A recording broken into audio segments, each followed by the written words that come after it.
twist today in the search for Madalina Cojacari. Her mother reportedly believes the young girl was sold by her husband, that being Madalina's stepfather. Thanks for joining us. First at 4, I'm Siobhan Bryan. And I'm John Carter, and we've gotten our hands on nearly 24 court documents, all of them search warrants, detailing some of what police are investigating in their search for missing Madalina. So you'll remember Madalina, who's from Cornelius, was last seen in November, but her parents are accused of not reporting her missing for nearly a month. That's why they're now in jail. And WBTV's Lowell Rose has been covering this investigation for months. He's brought us so much interesting and in-depth information, so he's joining us now live with these new details coming out today. Lowell? Well, John and Siobhan, the revelations in this case came from Madalina Cojacari, the mother, during a jailhouse phone call. Now, this stack of court documents gives light to the new details in this case. Investigators searched through phone records, bank accounts, and the social media accounts of both parents. New search warrants show during recorded jailed phone calls to her brother and sister-in-law. Christopher Palmer mentions Madalina Cojacari had a lot of cash with her, and he did not know where it came from. Chris says there's financial stuff coming up, and his brother tells him not to worry about the financial stuff. According to search warrants, Madalina Cojacari discussed a similar incident with her mother, Radhika. The warrant says the woman discussed a bag with money, withdrawing cash, and a theory that Chris gave the girl away for money. After the noted phone calls, the court issued a search warrant for financial records. As investigators have looked for Madalina, they've had help from inside Mecklenburg County Detention Center. Cornelius Police had Palmer housed with a confident informant who, according to the warrants, told investigators Mr. Palmer was often in the housing pod writing in his journal. The DEA CI reported Chris told him he's remembering the events regarding Madalina and was writing the recalled events down. The warrants say it's believed Palmer takes notes to remember simple tasks along with journaling his thoughts and opinions. The informant told investigators a search of defendants Christopher Palmer's housing unit could locate a notebook or journals that may be helpful in locating and leading to information on the disappearance of Madalina Cojacari. Now, those search warrants revealed that several documents were seized, ranging from notebooks, papers, and envelopes, based on that tip from the informant inside Mecklenburg Detention Center. Now, I had at 5 where I'm digging deeper more into these search warrants, which reveals there could be a connection to Sugar Mountain in the disappearance of Madalina Cojacari. That's right now, reporting live from Mecklenburg County Courthouse. Lowell Rose, WBTV, on your side.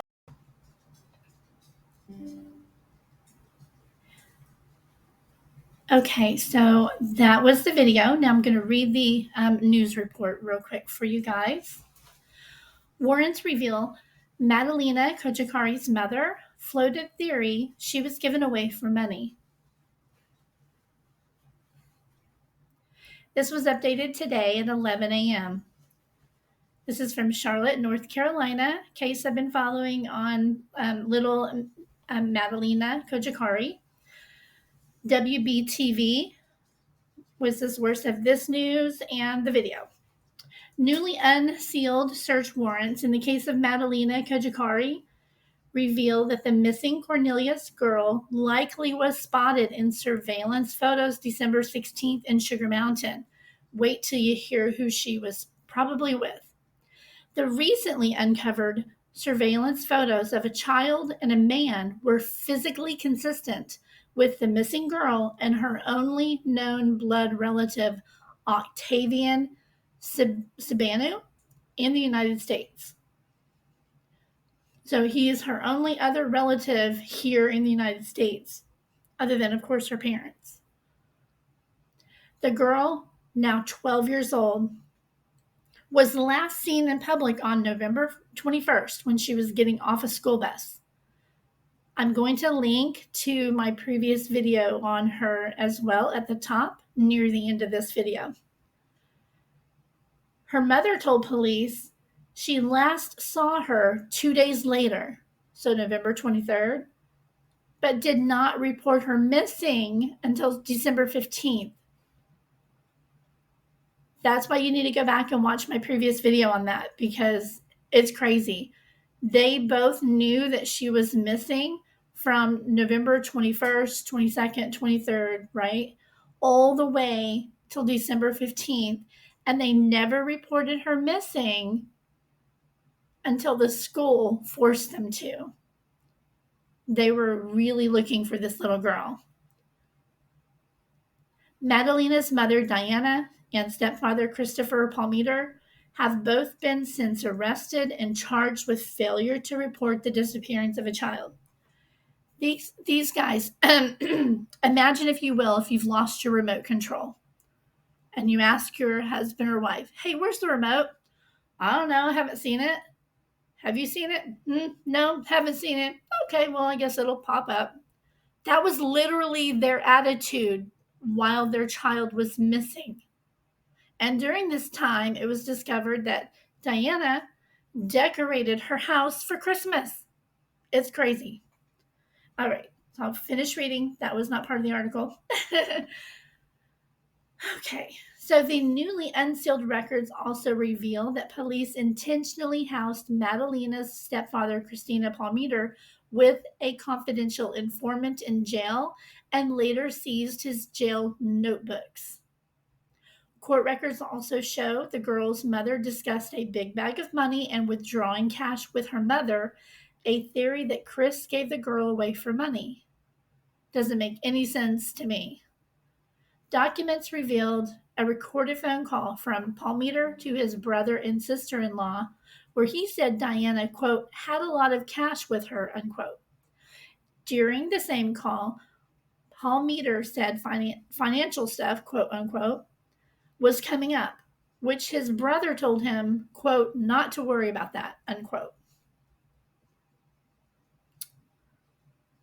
And that is the brother who she was likely seen with, because this doesn't name the brother, but it's got to be the Octavian, right, that they're referring to here? I'm not sure.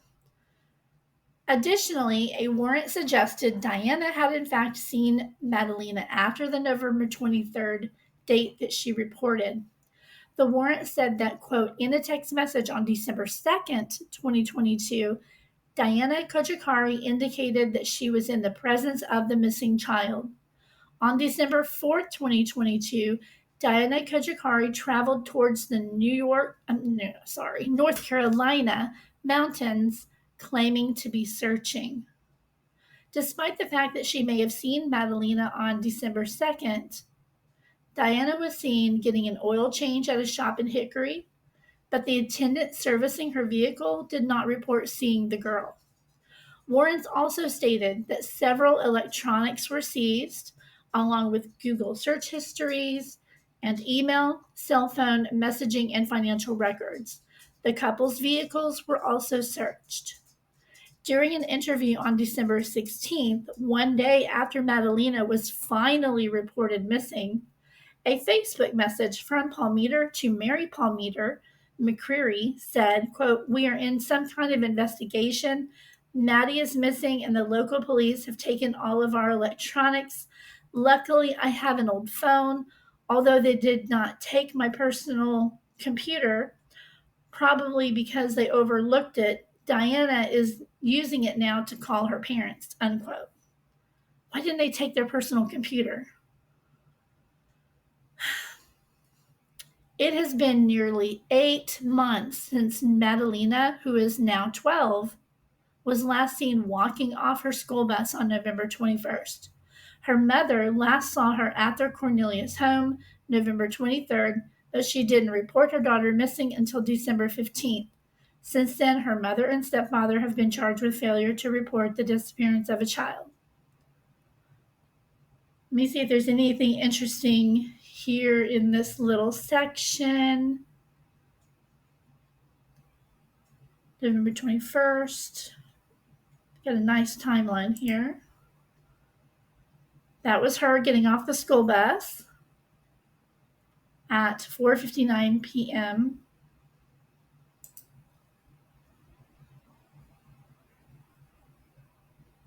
December 12th, school resource office makes a home visit looking for the little girl. No answer at the door. Finally, on December 14th, it says, Madalina's mother finally tells school officials that her daughter is missing. So then she's finally reported missing on that day, December 15th. So they were both arrested. This is them. Diana Cojacari and Christopher Palmeter.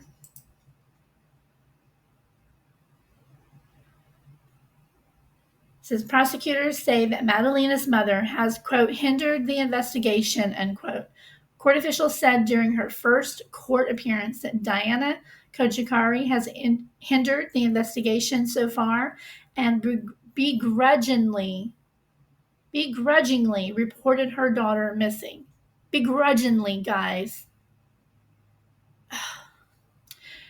She was given a $250,000 bond and is to be placed under electronic monitoring if she makes bond. So far, neither one of them have made bond.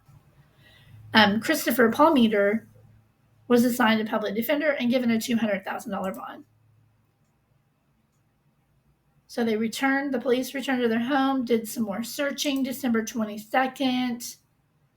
That was the 21st. 22nd, the family had shared a letter asking for continued help to find her.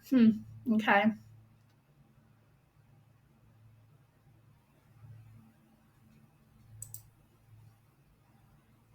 The grand jury indicted the parents on her disappearance on January 3rd. January 9th, the judge unsealed the documents related to her search.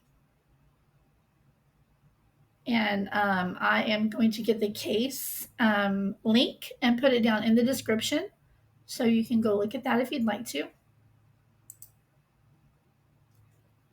February 14th was 85 days missing, and they released a new photo of beautiful Madalina.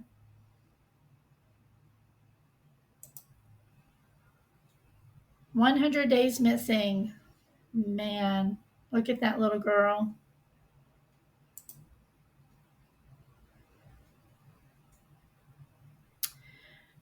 Okay, here was some warrants that were on March 8th. Madalina Cojacari's mom asked relative to smuggle them away from home. Now, I have had kind of a vibe in this case. There's probably, in my opinion, speculation only, there may have been some sort of domestic violence going on. There were a lot of statements from the mom about being afraid of the stepfather, that it could have been possible that she was trying to hide her daughter. However, if that were the case, once she was away from him and safe, she should have started talking, you know? But I think she's probably afraid, if that's the case, that maybe they would keep her in jail, let him out, and then he'd go get the girl, right? I don't know what she's thinking, but this relative divulged this information to the police. This was so sad. On April 11th, the whole community got together. It was really pretty. They gathered to mark Madalina's 12th birthday. My little girl is 11 and a half. I couldn't imagine not knowing where she is for 15 minutes. There's no way. Can't even imagine. Okay, now we're coming to July 11th was when the tip came in that there was a possible sighting. And then we come to the article that I just read for you. I don't see any phone number on here for information, like if somebody knows where she is or anything like that. I didn't even see her missing poster on here. So I will put that up so that if anybody does know anything at all. The other factor in this case, by the way, if you look at my video, I don't remember if I put screenshots in there, and I don't remember exactly where the mother's from, but she's not from here. It was something like Czechoslovakia, Russia, something like that. Slovenia. Anyway, so there are language barriers as well. But a mom is a mom in every country, you know. We fiercely protect our babies. but we're also not going to send them off with some stranger and let ourselves sit in jail. That's just, it doesn't make any sense. She's not telling the truth in some way. I just don't get it.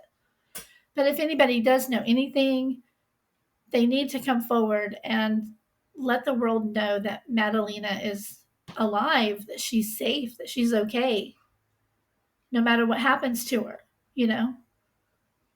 From there, whether she's, you know, taken into foster care, adopted into a loving family, I don't know. Maybe they would allow whoever has her, if they're relatives and they have been hiding her for her safety for some reason. They just need to talk. They need to work it out. Somebody knows where Madalina is. I think, I hope, and I pray that she's still alive and she's okay somewhere. So anyway, I continue to pray for Madalina. Thank you for watching. Have a good afternoon.